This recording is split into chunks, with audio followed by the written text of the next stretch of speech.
For weeks, the tension was electric. On one side of the world stood the United States, bruised but firm, tightening its grip on economic defenses. On the other side, China, vast, unyielding, pushing back with equal force. The battleground wasn't military, but monetary. Not tanks and missiles, but tariffs and retaliations. Trade, once the artery that connected the two most powerful economies, had turned into a weapon.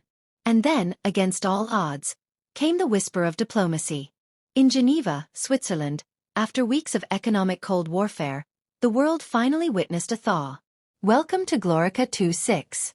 Today, we're diving deep into a turning point in modern economic history. The United States and China sitting across from each other at the negotiating table, not to escalate, but to de-escalate. It was the summit no one believed would happen. But it did, and it might just change everything. Let's rewind. The story begins with tariffs. Brutal ones. In April 2025, the Biden administration approved a sweeping 145% tariff increase on a vast array of Chinese imports, from steel and semiconductors to electric vehicles and solar panels. The goal? To push back on what Washington described as unfair trade practices and Beijing's state-sponsored economic model that undercut global competition. China didn't take long to retaliate. Within 48 hours, Beijing hit back with a 125% tariff wall on U.S. agricultural exports, tech components, and even liquefied natural gas. In mere days, the global trade equilibrium was shattered. American farmers felt the sting. Chinese factories slowed down. Wall Street watched nervously. Shanghai's stock exchange dipped. The IMF issued warnings. And the world held its breath. Both sides claimed strength. But underneath the headlines, both were bleeding. American manufacturers couldn't source key components affordably. Chinese exporters saw massive cancellations from U.S. clients. Even Southeast Asia, the supposed winner of the U.S.-China decoupling, struggled under the ripple effects of disrupted supply chains. By early May, pressure from domestic industry lobbies in both nations reached a boiling point. American car companies lobbied Congress to reconsider. Chinese tech giants, already facing mounting restrictions from U.S. export bans, urged Beijing to talk. Suddenly, the silence between Washington and Beijing began to crack. Diplomats, long relegated to the sidelines, were called into action. Then came Geneva. Neutral ground. Swiss chocolate, scenic lakes, and now, the stage for an unlikely breakthrough. On May 10, 2025, in a closed-door conference room tucked within the Palais Nations, two delegations faced each other for the first time since the trade war reignited. The U.S. team was led by Treasury Secretary Scott Bessent and Trade Representative Jamieson Greer. Across the table, China was represented by Vice Premier He Feng and Senior Trade Strategist Qian Keming.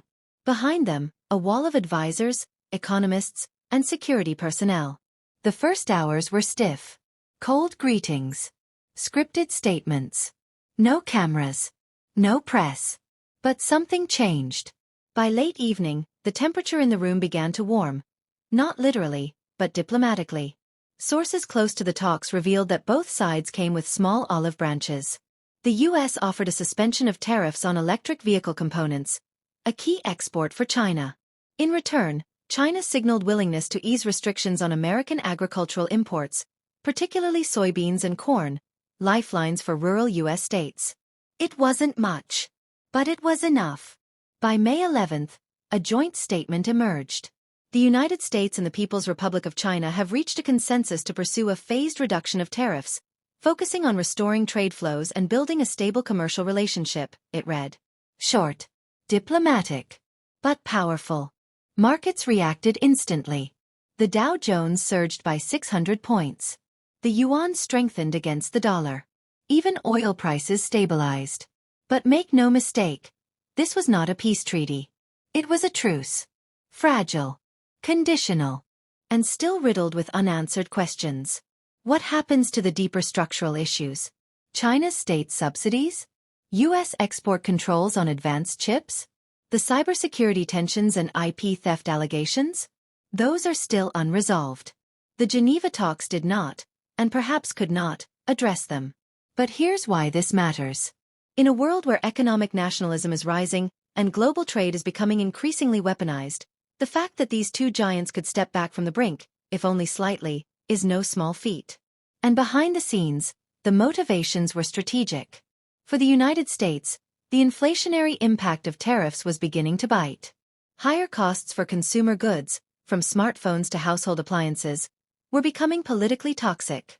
With an election year looming, the White House needed economic stability more than escalation. For China, the situation was arguably more dire. Manufacturing slowdowns, youth unemployment, and a real estate crisis made prolonged economic conflict unsustainable. The Communist Party's legitimacy hinges on economic performance, and the numbers were beginning to falter. So, diplomacy wasn't a choice. It was a necessity. But will it hold? Experts are split. Some, like economist Joseph Nye, argue that this marks the beginning of a new managed competition, a scenario where rivalry continues, but within guardrails. Others fear it's just a pause before the next storm, especially if either side feels the other is gaining too much.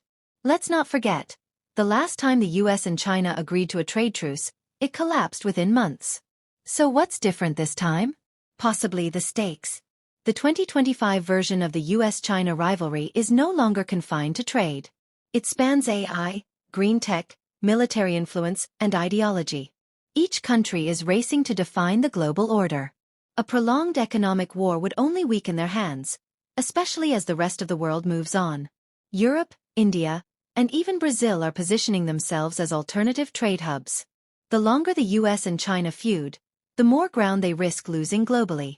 So perhaps Geneva is less about trust, and more about pragmatism. Now, let's talk about the winners and losers. American soybean farmers. Winners. With tariffs lifted, exports can resume. Chinese EV manufacturers. Winners. US buyers might come back. Wall Street. Big winner. Volatility down. Risk appetite up. But there are losers too. Hawkish policymakers who wanted total economic decoupling now face resistance. Some industries that relocated away from China may not see incentives to return. And global human rights activists worry that economic diplomacy might push other issues, like labor rights and freedom of expression, off the table. Still, most observers agree. Diplomacy beats war. Even in the form of tariffs.